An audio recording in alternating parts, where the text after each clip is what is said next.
Am I the a-hole for telling my husband that his buddy's wife needing help is not my problem? Throwaway. My husband and I live right next door to his friend Tim and his friend's wife Jonah. I have a 4-year son and a week-old daughter. Tim and Jonah have a 5-year and 3-day-old boys.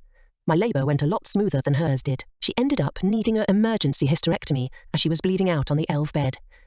Now, when they got home, Tim called my husband down to smoke a joint, and when he got back upstairs, he told me that Tim had asked him for a favour. Apparently, he was wondering if I would go over to his house periodically throughout the day while he was at work to check on his wife and do tasks for her cooking, cleaning, keeping her company, as she was bedridden and feeling really down and depressed from the unexpected hysterectomy and the reality of not being able to have more children.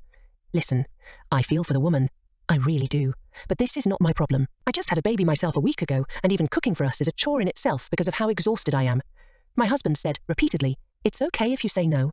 I'm sure they would understand, but it'd be nice if you did this for them because I'm sure she could really use the company. And I know I'm being selfish, but I do not care she could use the company. And I feel really backed into a corner and manipulated with wordplay.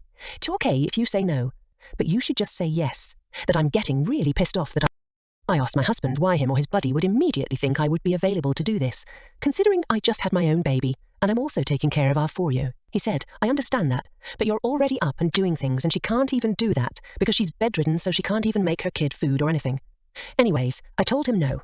I told him I had a bad taste in my mouth about them attempting to back me into a corner for a yes answer with their guilt trips, and that if she was incapable of doing anything, Tim needed to step it up and either take time off from work or B, start meal prepping and call someone else to come into his home to do everything else. My husband and Tim work at the same job, and they were both given 4 days off when we went into labour, so he had time to try and figure this out. But instead, he just tried pawning it off on me thinking I would say yes. My husband said that he doesn't blame me for saying no, but my attitude on it has caused tension between him and Tim because I'm acting heartless.